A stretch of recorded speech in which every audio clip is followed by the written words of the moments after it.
Thank you very much for the warm welcome. I am very happy to be here and of course very lucky. And we're all lucky to be in Central Texas, taking a look out at our Extraco Eagle Eye out in Killeen. Yeah, that's kind of the view that we're going to see as we head forward. Current temperature 63 degrees. We're probably going to set a morning high as this front begins to work into the area and we see falling temperatures behind it. Now, every single county across the Lone Star State is either under a winter storm warning or a winter storm watch. Overall, we're going to see this start to pull in, say, between 9 and 10 o'clock for our far western counties. When we look at our winter weather timeline, you kind of get an idea of how things are going to play out. This morning, we're dealing with mainly patchy freezing drizzle, maybe some light rain through central Texas as well as the Brazos Valley, and that's going to continue leading up until about lunchtime today. In terms of severe weather, we're monitoring this, but we could see, of course, those strong damaging winds, the hail. Wouldn't rule out maybe a brief tornado, but we're going to be looking at that going forward tonight into early Tuesday. Overall, we're going to see shower activity on the increase, kind of trickling in from the south. Mainly light drizzle and rain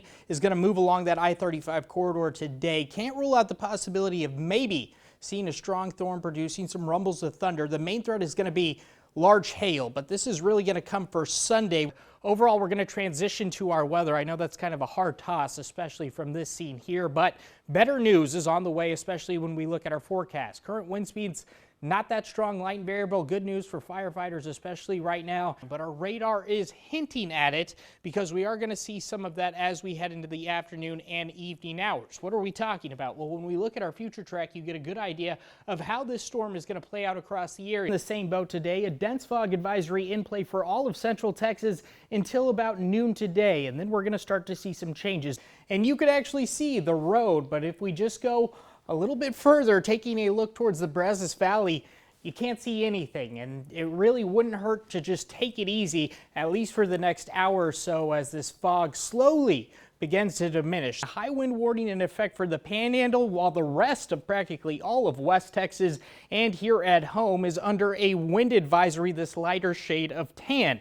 Now, what this means is we're going to see wind speeds between about 20 to 30 miles per hour. Well, I hope you took advantage of the weather conditions we had today. Plenty of sunshine. It was warm out there. It's going to be close to 60 degrees when you wake up tomorrow morning. These are your lows overnight, pretty consistent along that I-35 corridor. And we're going to see cloud cover ushered into the mix. Those south winds are going to start cranking in. One caveat: it's going to be a little bit breezy out there. We really just need three words: windy, warm, and cloudy, but we did lay it all out for you. We're going to see those sustained wind takes anywhere from about 15 to 25 miles per hour, those gusts up to 30 miles per hour. Drought monitor, you'll notice severe extreme drought in places like Coryell County, Bosque Hill County, so we do need some of that rain.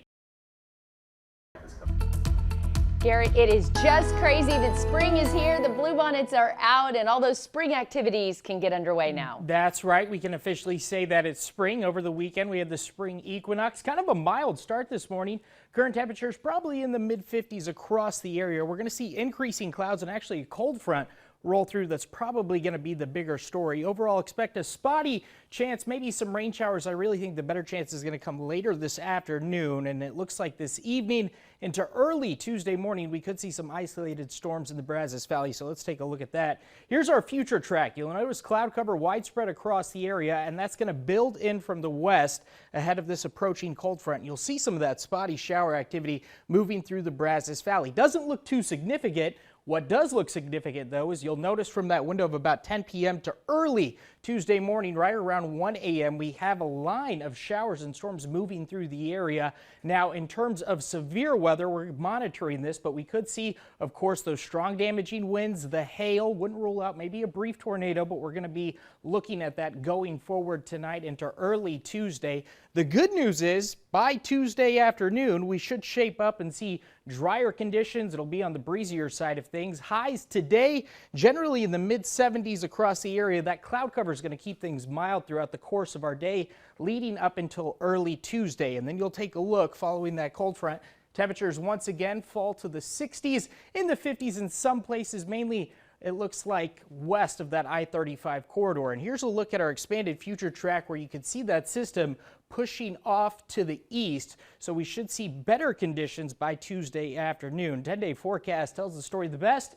You'll notice for today, our highs are generally going to be close to the mid to lower 70s. A little bit warmer for Tuesday. Storm chances look to increase once again Wednesday morning. That's our next storm system. And then by the weekend, we should see better conditions, drier weather, and sunny skies. Head out this morning. Be sure to give yourself some extra time. We do have some spots with some patchy, dense fog that's reducing visibility less than a mile. Overall, we're going to see shower activity on the increase, kind of trickling in from the south. Mainly light drizzle and rain is going to move along that I-35 corridor today. Can't rule out the possibility of maybe seeing a strong storm producing some rumbles of thunder. The main threat is going to be large hail, but this is really going to come for Sunday when we'll see that chance for maybe some of those stronger storms, maybe severe, going into Monday morning. Let's get into it. Taking a look at our future track, you'll notice showers continue to move in throughout the course of our day, at least at this model. Now, this doesn't look like anything too significant, but that could change as we start to see more data come in. Overall, be prepared for a dreary, gloomy day. We're on the milder side of things with our temperatures this morning.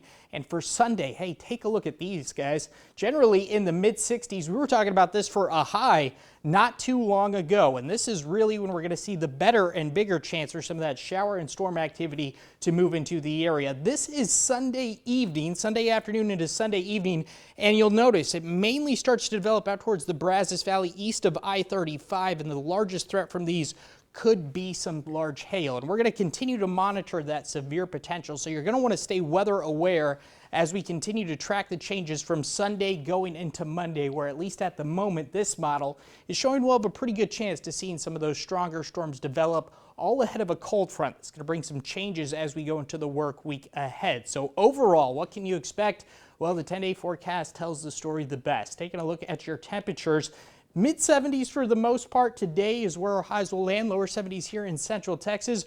Overnight, you'll notice those lows in the mid-60s. We're going to see that shower and storm potential stick around for Sunday when we're going to monitor the chances for severe weather as we go into the work week ahead. Highs knocked down to the mid to lower 50s, and then more seasonal conditions as we head towards next weekend.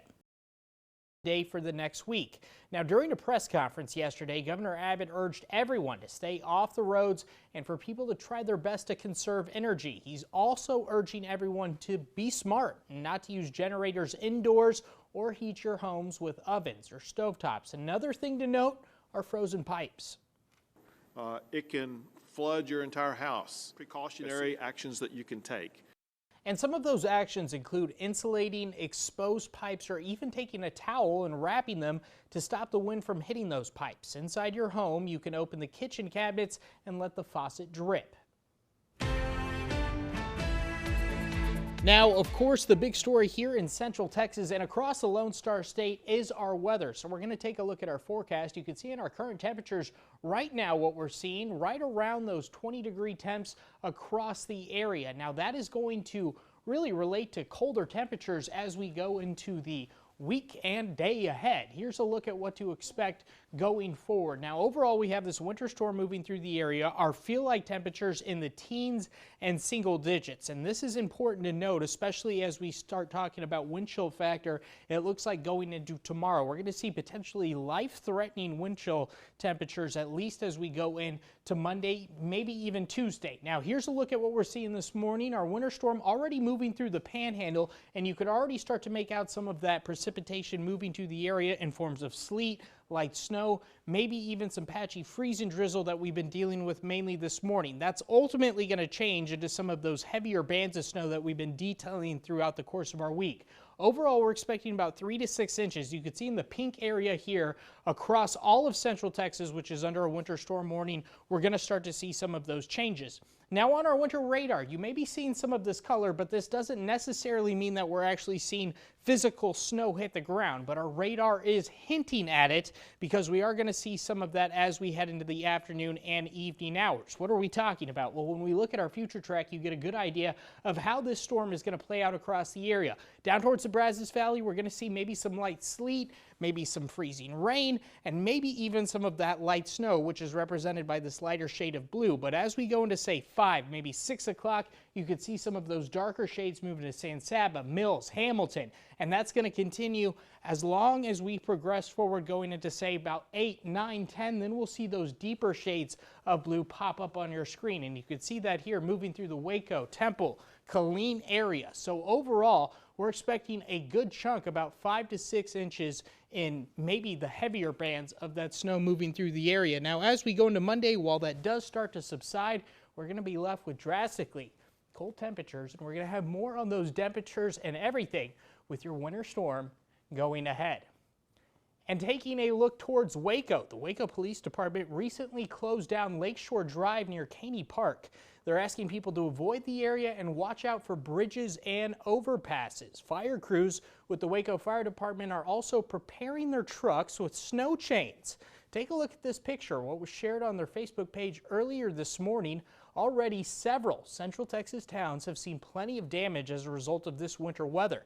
25 News reporter Jack Allen spoke with people in Rosebud who are still cleaning up the damage as they get ready for this next wave. Thanks for staying tuned to First Alert 25. I'm Garrett Hottle. Our winter storm has arrived here in Central Texas, and we're going to start to see the effects of that. This system is ultimately going to bring about 3 to 6 inches of snow and ice accumulation here in Central Texas, anywhere up to about 1/10 of an inch in ice accumulation, and potentially life-threatening wind chills below zero. So let's take a look at what we can expect going forward. When we look at our winter weather timeline, you kind of get an idea of how things are going to play out. This morning we're dealing with mainly patchy freezing drizzle, maybe some light rain through Central Texas as well as the Brazos Valley, and that's going to continue leading up until about lunchtime today. Once we hit that hour, we're going to start to see a transition mainly out to our far western counties. Places like San Saba, Mills, will start to see that snow creep into the mix, and it's going to become heavy at times, but mainly later this afternoon along that I-35 corridor for places like McLennan County,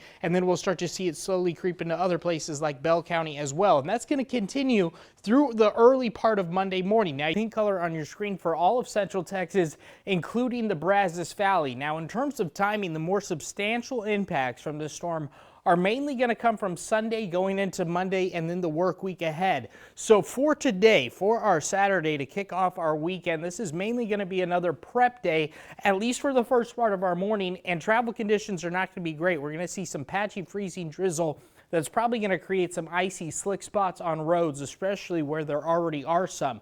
Then Sunday into Monday is when we're expecting some of that freezing rain, ice, sleet to possibly turn to snow. Going forward here on our future track, you'll notice that light color of purple and blue indicating maybe some light snow. But then once we hit that afternoon hour, you'll start to see those darker pockets of blue develop in places like San Saba County, as we mentioned earlier, and that's going to move forward across the area. Now, that's going to continue generally moving from west to east, gradually tapering off from west to east as well as we go forward into Monday, but that does not mean that we're out of it, at least going forward. Here's a look at our 10-day forecast, which lays it all out for you. One thing to point out here is although the snow activity tapers off going into Monday, take a look at our lows in the single digits and teens. Factor in the wind chill value. That means about 10 or 20 degrees below zero, so it's going to be extremely cold. And then right around midweek Wednesday, more snow is possible here in the area. And you'll notice some of that spotty shower activity, mainly that freezing rain and drizzle throughout the course of our day. And then overnight tonight, more of that freezing rain, maybe some sleet going forward into Sunday. So overall, if you don't have to travel, you're going to want to stay home because it's not going to be ideal across the area. We're going to see those slick, icy spots even this morning, especially on bridges and overpasses. And then Sunday into Monday, you'll notice heavy snow at times, and couple that with some of these dramatically cold temperatures, potentially life-threatening, especially when you factor in wind chill. We're going to have first alert weather days Sunday through next week, so you're going to want to stay weather aware. Today, that patchy freezing drizzle turning to freezing rain late tonight into Sunday, heavy snow going into Monday, and then we're going to see those temperatures plunge. Take a look at your highs in the teens, lows in the single digits, and that's going to continue through about Tuesday when that second storm moves in, bringing more winter precipitation. Be sure to stay tuned to First Alert 25 as we get you prepared going into the week ahead.